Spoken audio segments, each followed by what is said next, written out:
Are we? Are we? Are we? We're live! We're live! And Ooh. alive. And smooth. Oh my gosh. Wait. Ugh, that was the worst. Okay, if you're not willing to claim smoothness, I certainly am. I am smooth. Except for right here where I'm a little scratchy. What? All right. It is your honor and privilege to sit here beside me. Is that what you meant to say? That's what I meant to say. I'm sorry, but because of all of the shenanigans with restarting my computer, I have to refetch all of the things that we're doing. I am going to begin with the agenda. Every day I make it a little bit clearer. Now it says Real McCoys Read Along, so we know that it's not the storybook one. I have the date correct today. It's March 22nd. Salutations means hello. I think we covered that before. Hello, friends. Hello, salutations. Thank you for joining us. There's some famous character in literature who says salutations. Who is that? I don't know. I imagine that there's... Paddington Bear? No. Oh, maybe. I don't know. You guys, I am not well-versed in the canon. Look at this. El Puppy is immediately on the stream. Thank you with a joke. Oh, El Puppy, I appreciate it, but I must respect the agenda, and it doesn't have any jokes yet on the agenda. Let's see what it says.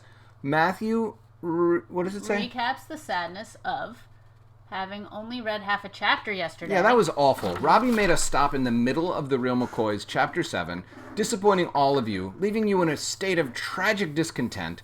But we're going to pick back up where we left off. And what Robbie is doing this, El Puppy, I will read your joke. I will use this opportunity to...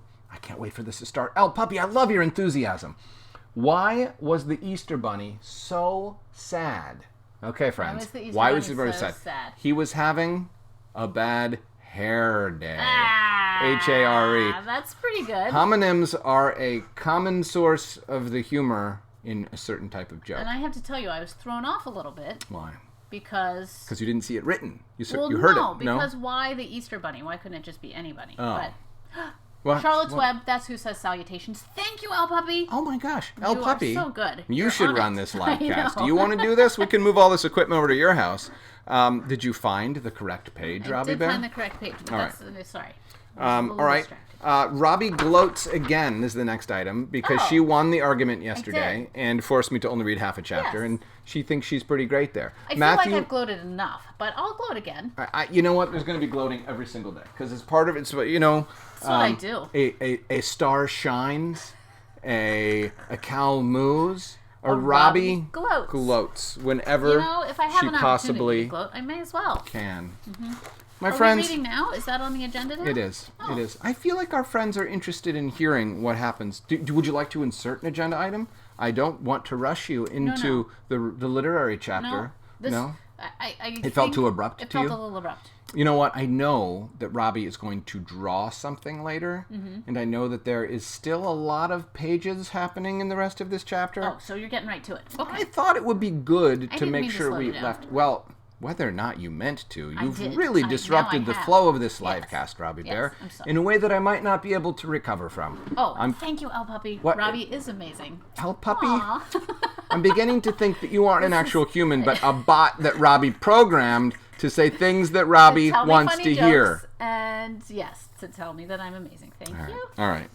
If you will remember, friends, Robbie is in Principal Jones's... Robbie. Oh, that's a telling mishap. Yes. Robbie, Moxie is in Principal Jones's office, and her aim is to let Principal Jones know that she has discovered that Bob Tuttleman is the culprit. Bob's greasy finger was the final clue that Moxie needed to be convinced that Bob had stolen Eddie the Great Horned Owl. So, in any case, we're ready. We've already read the book, but we're still excited to hear what happens next. Yay, thank you, C. Yes, I appreciate that. So I'm going to read this last page again as sort of a bridge. All right. You know what? My dad used to do this when I was little. And did you like it or not like it? It drove me nuts. Oh. I'd be like, I've already heard this part. Just start where we finished. Oh. But I do it to my kids now too. Right. It's a thing. I have to remember. I don't remember what's going on unless I read a little bit. We parents don't remember as well as we'd like to. Yeah. In any case, what is that? I ask, panicking at first, and then getting sort of excited. Maybe Principal Jones found another clue that proves Bob is also guilty of several other awful crimes. Not long after Bob left your classroom, he tripped over Mrs. Flicker's art tray and spilled paint all over the hallway. He spent the next 20 minutes helping her clean it up, which means he couldn't have stolen Eddie. Oh, Moxie is heartbroken. I'm disappointed, of course. All the evidence had pointed straight to Bob. But even Annabelle Adams doesn't always get it right on the first try. In volume 35, it is, alas, the real McCoy. She accuses Professor Hardleystrong of hiding the Duchess's stolen heirloom chocolate chip cookie recipe in his wooden leg, only to discover the hard way, trying to remove it by vigorous yanking, in the middle of a crowded ballroom, that the leg is real, and that the actual villain is the Duchess herself, who has been fooling her guests all along by serving store-bought cookies at her fabulous parties. Annabelle is then forced to apologize, a thing she likes even less than being stung by bees. I want you to understand that accusing another student of doing something he did not do is a very serious thing, says Principal Jones. Of course, I say, but so you know, I wasn't accusing Bob. I was just trying to rule him out as a suspect. An important part of solving a case is figuring out who did not commit the crime. I see, says Principal Jones. She looks as if she is trying very hard not to smile, which surprises me because usually she's so good at not smiling.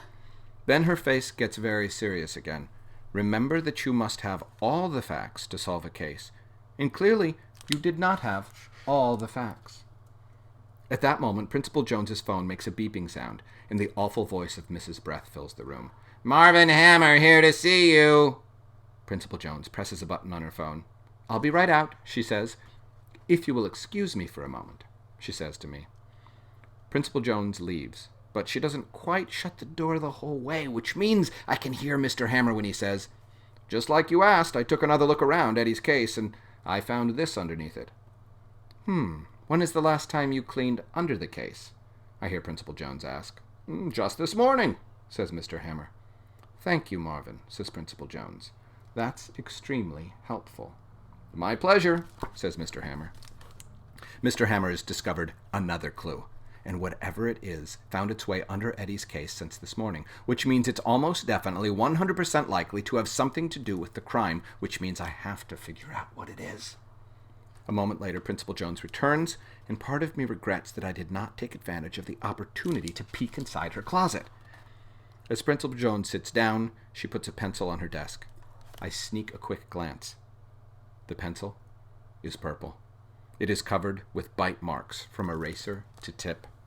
I know exactly who it belongs to. I try to figure out where I am going to put my Eddie Award. There's the shelf above my dresser, or the table next to my bed, but it might look best on the mantel over the fireplace in the living room. What was I saying? Says Principal Jones. You were saying something about needing all the facts to solve a case. Yes, I know you care about Eddie, and so I'm not going to punish you for accusing Bob of something he did not do. But I urge you not to jump to any more conclusions. Of course, Principal Jones, I say. Jumping to conclusions is the kind of thing I'd never do in 1,000 years. I already know that the crook is Tracy Dublinger, who always writes with purple pencils. For some reason, she thinks this makes her better than those of us who write with regular old yellow pencils. Even Tammy Dublinger uses yellow pencils. For a while, she tried to use the same old colored pencil as Tracy, but Tracy kept switching colors. First, Tracy would use red, and then Tammy would use red. Then Tracy would use blue, so Tammy would use blue. Finally, when Tracy switched to purple, Tammy gave up and went back to plain old regular yellow, just like the rest of us. Which means that any purple pencil absolutely belongs to Tracy Dublinger. There's no way for Principal Jones to know this, but I do, because I pay attention to every detail, because somebody has to. Of course, I want to tell Principal Jones about Tracy at this very minute, but she has just made clear that she isn't going to be satisfied with only one piece of evidence. For the 11th time today, I catch myself wishing that Maud were here with me, and for the 11th time, I remind myself that I am perfectly capable of doing this on my own. All right, says Principal Jones. You can go back to class. But now that Principal Jones and I are both on the same team, I decide to bring up something else that has been bothering me. Something has been bothering me. Yes, says Principal Jones. I love being a detective. It's hard work, but I do it for the good of humanity. Humanity? It means all the people. I thought that Principal Jones was smarter than that. She nods for me to continue, probably because she's embarrassed and just wants to move on. And so I do. But the truth of it is, I'd never work for free.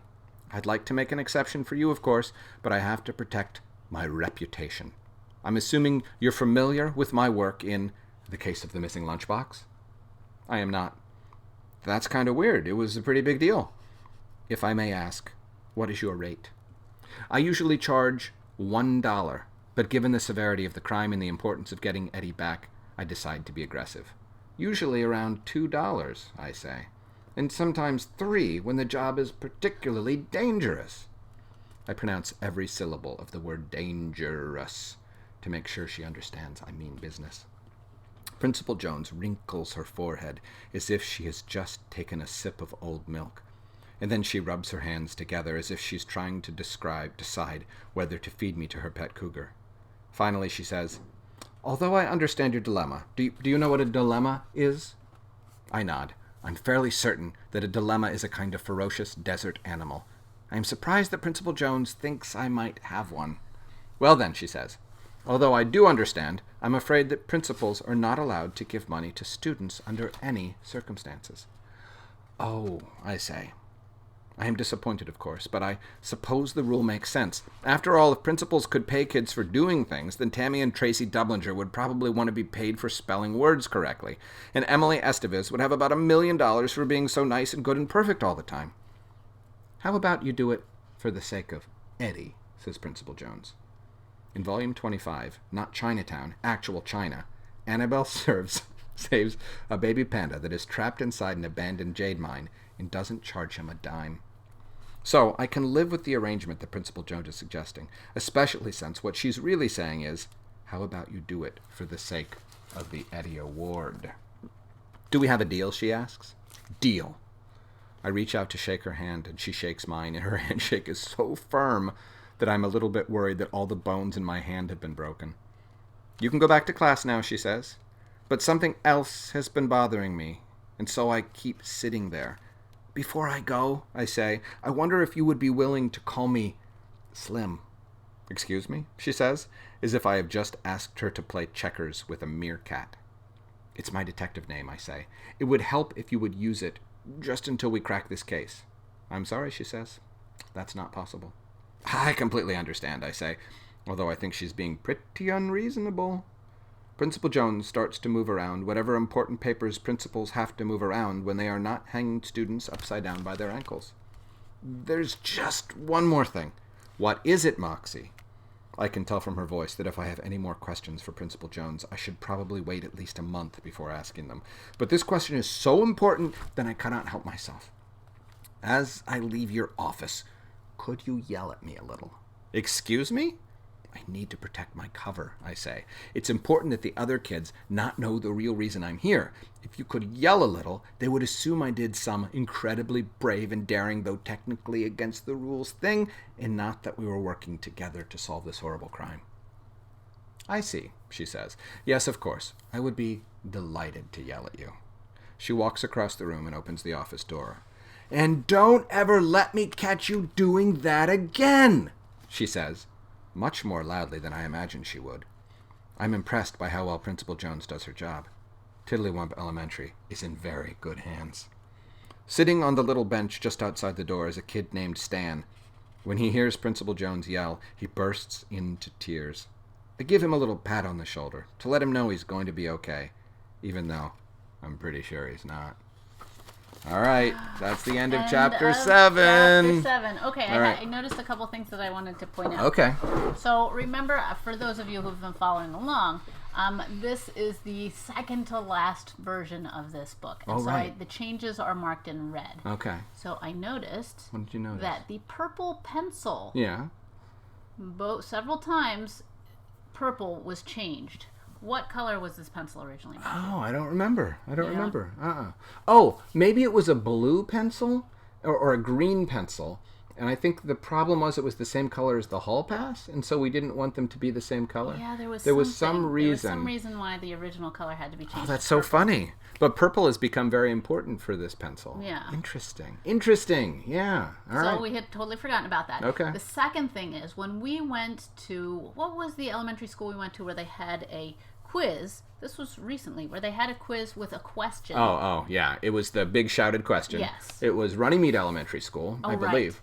Right. They had posted on the wall Real McCoy's trivia, because they had done a read-along before we got to school, and there was a trivia question that said, which character says, "And don't ever let me catch you doing that again, and why?" Yes. And Matthew Swanson read that question and said, "Oh, goodness." We didn't know the answer to the trivia question. And so the winner of the trivia question, this is kind of a fun thing, if you are a librarian and you have a visiting author, it was super fun, that the winner of the trivia question, the winners got put in their names got put in a hat, and then one was drawn to have lunch with us. Yeah. So several people answered it correctly. We wouldn't have gotten to have lunch with ourselves. And we because confessed. we didn't get it right. We confessed. Yeah. Here's the thing, you guys. I wrote this book 5 years ago. Yeah. And so I recognized that sequence of words as something that existed in the world and that once occupied a tiny little sliver in the back drawer of one of my mind holes.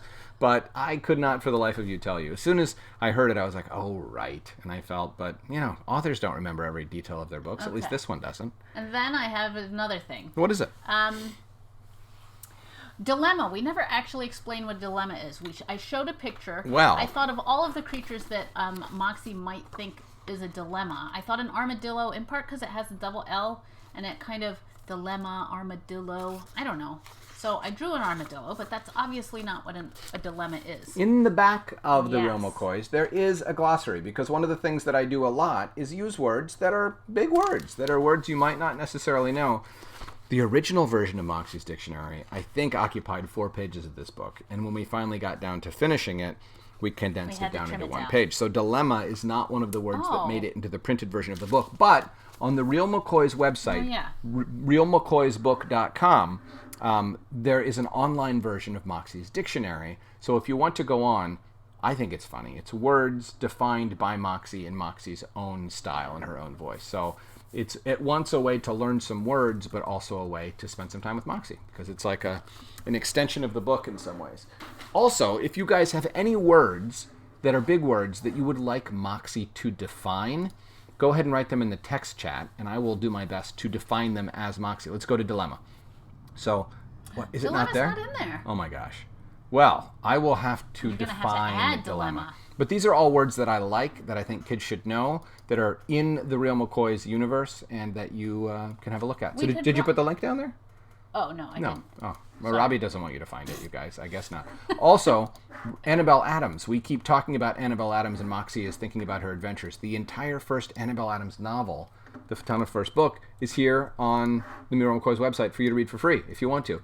Once we get through McCoys 1, 2, and 3, perhaps I'll read Annabelle Adams to you next. We'll see.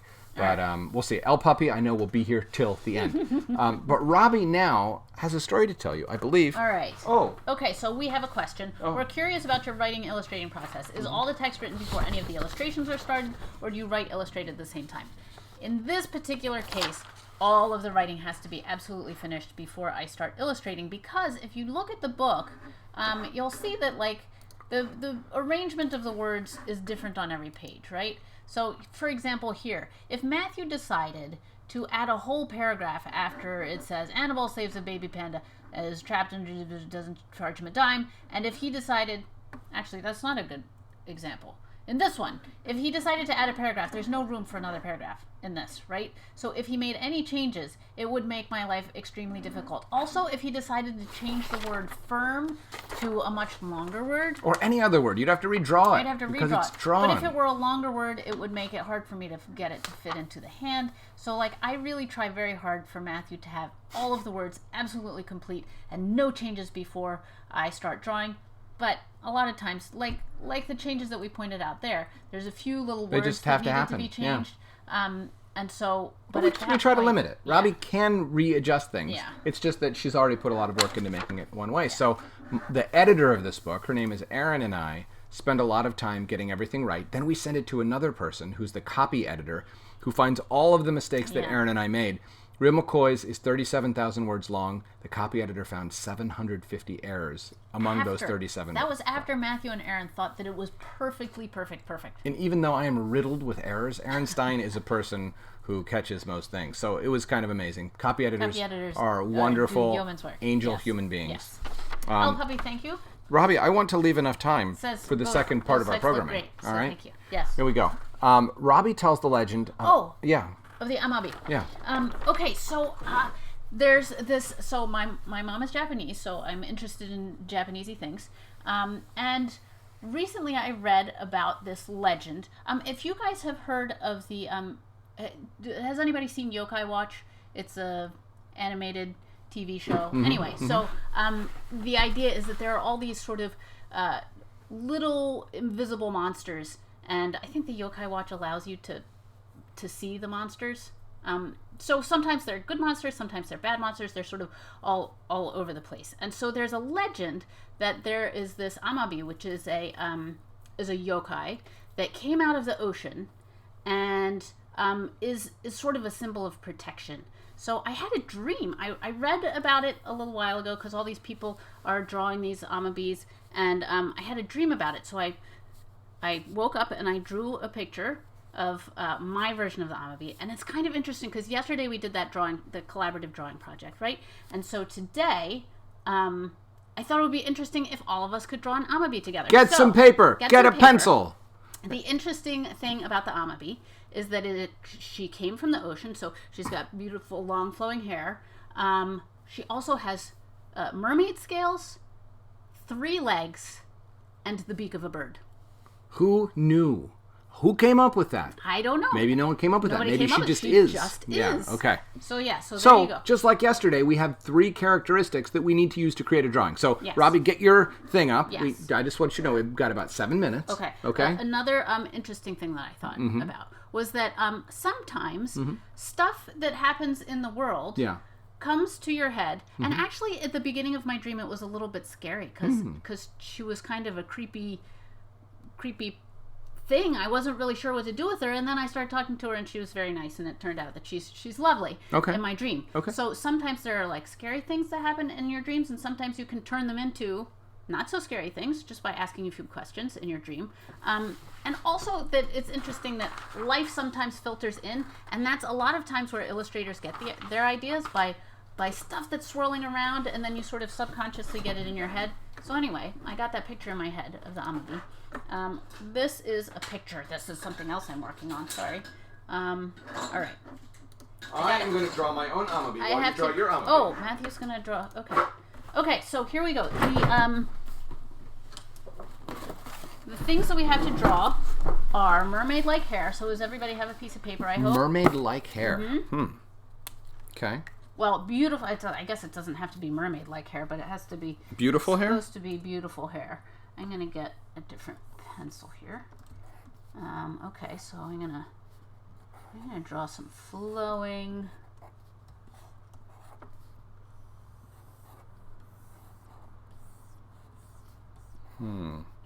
You guys drawing along too? Robbie, why don't you tell them all the characteristics again so they can think about it with their drawing? Long hair. A mermaid-like person who has fish scales on her body. 3 legs. What?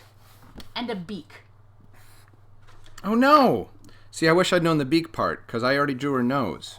Well, you can. I'm gonna amend it. That. Yep. I'm still drawing the hair. Hair's kind of hard to draw. Unlike you, I don't always finish the head first. Okay, I guess I'll draw.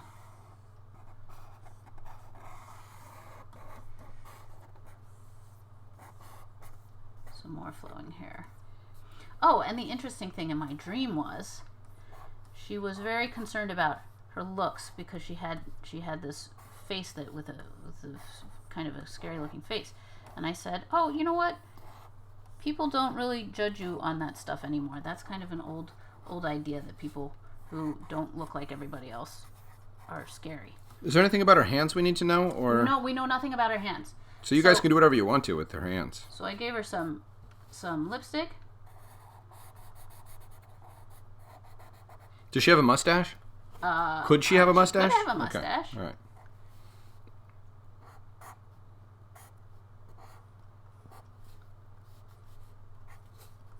Oh, she is looking kind of scary here. Oh, well. My version. Well. I'm gonna make her chin a little bit. Oops. did this again. What'd you do? I forgot to make a new layer. Well, I'm not making any layers. I'm just drawing on a piece of paper. Yes. Yeah. I get to do some cheats here. Is she allowed to wear three-legged Jordache jeans? Yes. Okay. I'm sorry, Robbie, but my Amabie is awesome. Just want to prepare you for that. Oh, and I forgot. She has a bird beak. Well, that's interesting. Does she also have a mouth if she has a bird beak? I don't know. Mine has a mouth. So yeah, I feel like, you know what? Yeah. I feel like I have to give her a bird beak. With no mouth. With Look how Robbie can just change her mind. Yeah. This is why you guys need to learn these tools Learn if how you're to use the interested. tablet. Yeah. All right. Boom, boom, boom. All right, and then she has a scaly body.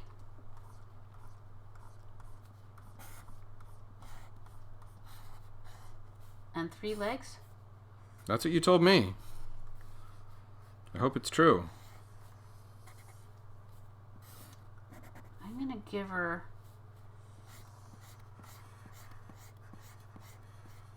Well, I made a bad mistake.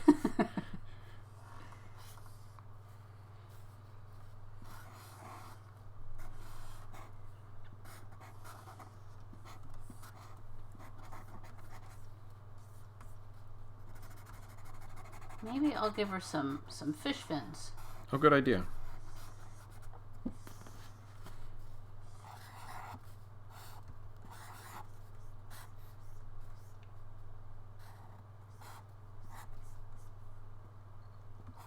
I'm not very good at talking and drawing at the same time. I was wondering. Do you want me to yammer a little bit? Oof. Oh, I don't know how to draw, Robbie. There was something that happened that was great, and then I've just made it worse and worse. So I'm going to stop. Oh, I forgot the fish scales. Too late. Too late. I'll add a little bit on her wrists. There you go. You don't have to draw every single scale. Yeah. And on her neck. There we go. All right. And on her face? Does she have it on her face too? I don't know. Hard to know. That was not clear. I'm going to leave it not on her face.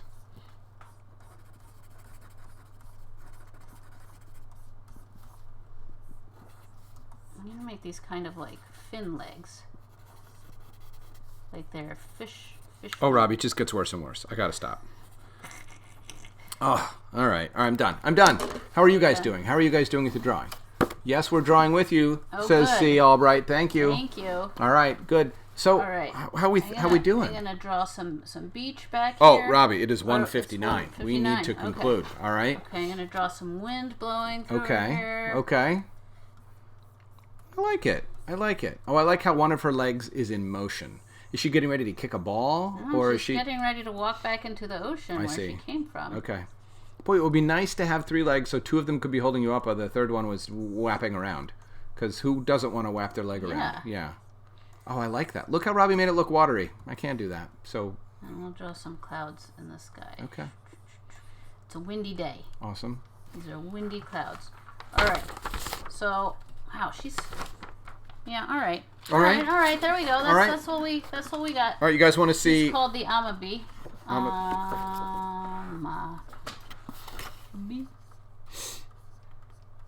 Can we show them the triumph over here?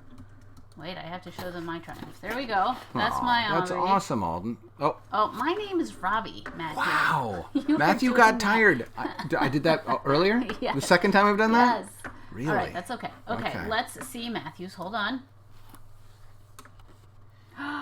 Oh, you did give her a mustache. I did. No, there's no mustache. That's her lips. She has a goatee. A goatee. That's what I meant. Yeah. And she's camping? Yeah, that's her tent. She's been ostracized because people are fearful of her. Aww. So she has to live in the wilderness, and she has a campfire. And that was supposed to be a motorcycle, but it turned into something. Oh, I was going to say it was a 3-wheeler. It's some sort of vehicle to get from... Because occasionally she leaves her campfire and goes to protect humanity in spite of their fundamental rejection of her. Very nice. She still fulfills her fundamental duty, in any case. Oh, and her scales are on her wrists. Yeah, just so you can see. She has her Jordache jeans on. I like that. She had to have them special ordered because Jordache doesn't make 3-legged jeans, but they value her contributions to the world. I don't even know if Jordache makes jeans anymore. Well, at one point they did. Thing. Hey guys, Yes. please post your drawings to the Robbie Matthew Facebook page. Yes. And we will post some Puppy links. says that his or hers looks very good. Puppy, I can't wait to Good see it. work. Please post it so we Yes. can see it. All The right. box bike. What's box bike? That's what you just drew. Oh, is that a thing? Box or bike. Box bike. All right, thank you. Thank you. In Guys, case anyone was wondering. we encourage you to Yes. post your Amabie to the Amabie Facebook page. Also, the final agenda item is contemplate watermelon. Oh. I would invite you to if you want to. We have a watermelon. Wait, let me show you something. What? What did I spell it wrong? Yep. Oh, did I put 2 L's and it should just be 1 L? Could just be one out. Yeah. Matthew is a great writer, not a great speller. Well, Matthew is a writer and not a great speller. We'll Yes. leave it at that. Yes. All right, friends. It's been nice spending this time with you. It's been awesome. Thank you for being patient with us with the technical difficulties. There's going to be lots of links. I'm going to put them in the description of this. The description of the video. Okay. It's not going to run. I'll take all the links out of the running commentary. We'll put them on the and put Facebook page too. It's easier to yeah. find them there. Yeah. It's easier to find them there. Okay. Okay? Woo! That's thank where you guys. should look. The Robbie and Matthew Facebook page for the links. Yes. Okay? Yes. And also YouTube description. Bye, friends. Have a nice rest of the day. See you later.